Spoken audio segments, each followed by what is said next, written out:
We are Puerto Ricans, Puerto Ricanos, Latinos, y Boricuas. Colonialized people are people who have been influenced and taken over by another country for power. Puerto Rico has been colonized by Spain and also by the United States. Spain took over Puerto Rico, a small island inhabited by the Taino Indians, in 1493. Spain didn't grant freedom to the Puerto Rican people until 1897. The Puerto Ricans had freedom for a short time, but soon was taken over by the United States in 1898 and the end of the Spanish-American War at the end. The country of Spain had the first and longest on the island of Puerto Rico. The most obvious and oldest form of colonization will be the Puerto Rican language, which is Spanish. Puerto Rico's native language was Arabic, which was spoken by the Tainos, but now they speak Spanish even today. Spanish influence on music was brought with religion. Through the religious, classical music was introduced to the Puerto Rican culture through the notes and tones in classic gospel music. Spain also introduced spices, seasoning, and herbs, among with a variety of the food to the island. Spanish rice and paellas are popular, and now traditional spicy style of food were introduced to the Puerto Rican culture. After the end of the Spanish-American War in 1898,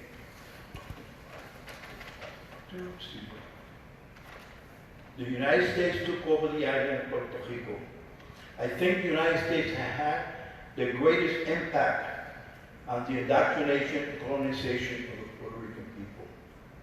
The term Hispanics was invented by the United States. Many Puerto Ricans do not like to be called Hispanics. It is the same as when blacks were called Negro. We were originally known as Borinquen before we were invaded by Christopher Columbus on November 19, 1493, claimed the island for the rulers of Spain, at the time King Ferdinand and Queen Isabella. In the American history books, it says that Puerto Rico was discovered, which is far from the truth. In that same year, 1493, they erased the name Borinquen and named it San Juan Bautista, but they changed it to Richport, Puerto Rico, which they found when they found it was going in the water. By the way, the meaning of Borinquen means land of the great landlord, which was what the original natives called their country at the time, speaking a language called Arabic, the official language of the Puerto Ricans, known as Tainos at the time of the cultural genocide.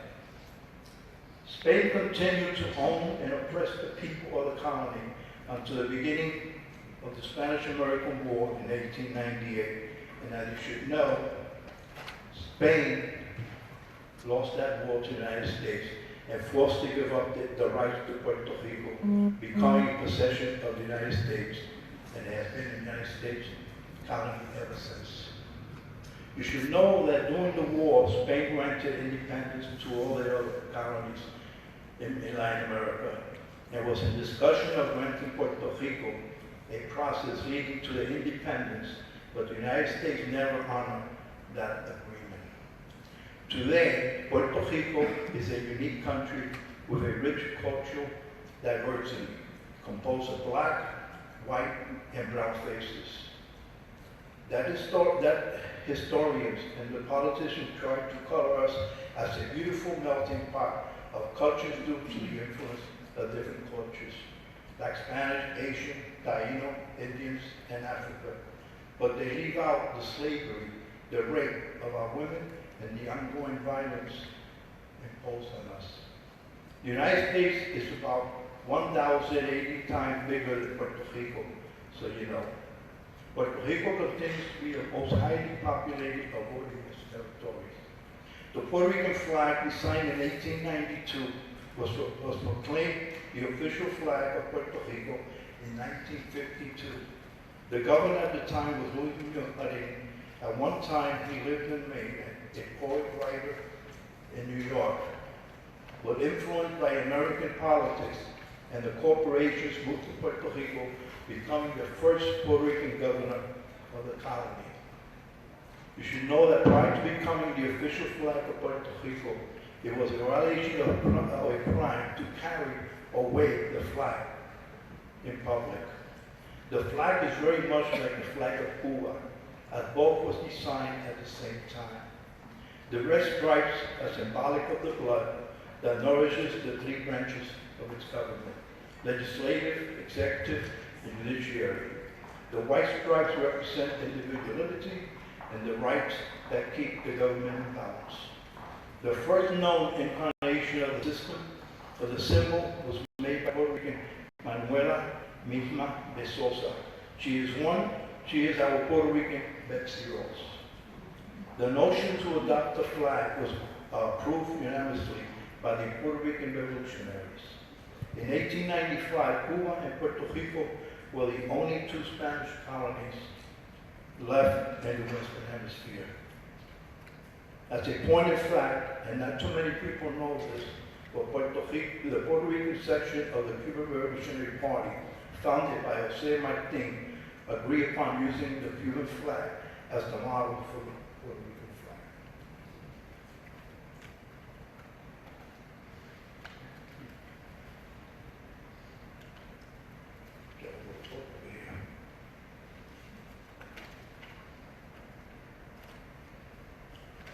The world's largest dish radio telescope is in Puerto Rico. El Yunque is the only tropical rainforest in the U.S. National Forest System. Puerto Rico was not discovered by Christopher Columbus, it was invaded. Puerto Rico's unofficial mascot is a tiny tree frog found only on the island, and it makes a unique sound like coqui, coqui, coqui, meaning that it's calling a mate to have sex. Puerto Rico's serious and Western economy is largely rooted in its colonial status. As a U.S. colony, Puerto Rico's insolvent municipalities and public corporations cannot declare bankruptcy. Puerto Rico's economy is both limited by the dependent on Washington, constrained by U.S. federal laws and regulations. The island's economy lacks the structural capacity to strive on its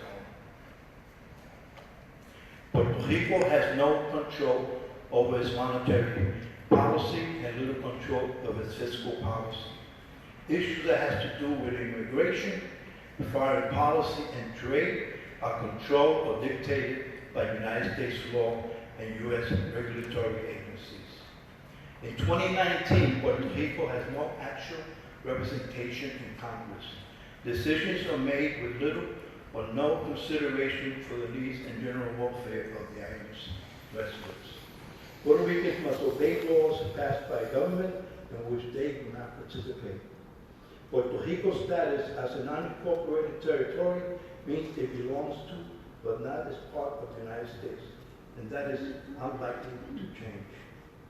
A Republican-controlled Congress would never admit Puerto Rico as a state. Puerto Rico, with its massive depth and overwhelmingly democratic and non-white Spanish-speaking voting base, into the Union. Even as such a determination is made by the island's residents, in addition, too many states have less than Puerto Rico. If Puerto Rico was admitted as a state of the Union, all the states with smaller populations would lose some representation in Congress, losing political pull. Since the U.S. invasion of Puerto Rico in 1898, Washington's relationship with Puerto Rico has been one of exploitation, convenient. From the Ponce Massacre and government-sanctioned programs aimed at forcing sterilizing working-class Puerto Rican women to unethical testing and human radiation experiments on Puerto Rico prisoners. The United States government has a shameful track record of transgressions on the island. For more than 60 years, the United States Navy used the island of Vieques as target practice. Through the bombing stopped in 2003, the United States legacy of the Aegis continued in the form of destroyed land. Over half the islands is dilapidated. Shattered livelihood, increased rates of cancer, birth defects, and illness. The result of contamination from years of continued bombing. New York City, with a population of over 8 to 9 million people, has one mayor, but Puerto Rico, with a population of a little over 3 million, has 78 mayors. There are 3 options for the status of Puerto Rico. Puerto Rican option for the status of Puerto Rico is becoming the first state of the United States of America. A lot of people disagree with this option. Since currently Puerto Rico doesn't pay taxes, and 60% of Puerto Rico citizens are classified as living at poverty, and then United States taxpayers or employed citizens are worried that if Puerto Rico becomes a state, that their taxes will increase dramatically. Already 40% of the people on the island get federal benefits. The Commonwealth of Puerto Rico already costs mainland U.S. taxpayers over $6 billion each year.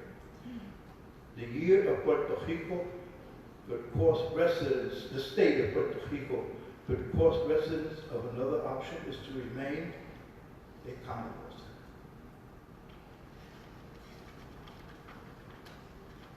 I'm going to end it with a thing called, a poem called A Message to the Latino Diaspora.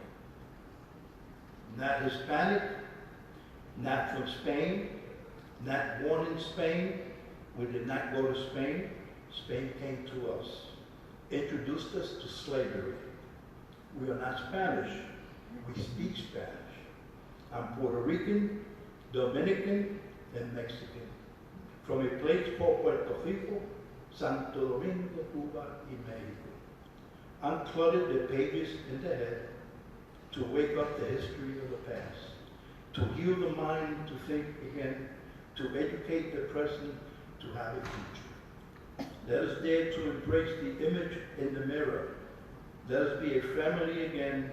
Let us adopt our lost generation enslaved by foreign ships. I am Puerto Rican, Dominican, Cuban, and Mexican. I'm not Hispanic. Open the pages hiding in the mind. Erase the curse of Hispanic Heritage Month, a plot designed on the American Golf Course to protect the colonists. I'm Puerto Rican, Dominican, Cuban, Mexican.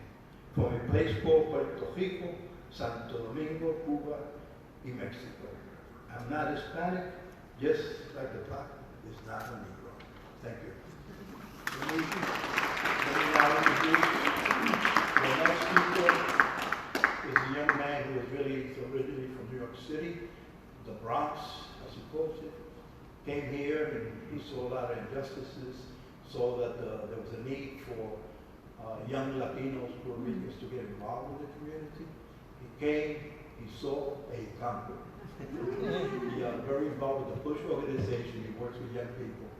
And I'm very proud and glad that he's following me and be able to talk to you about his experience.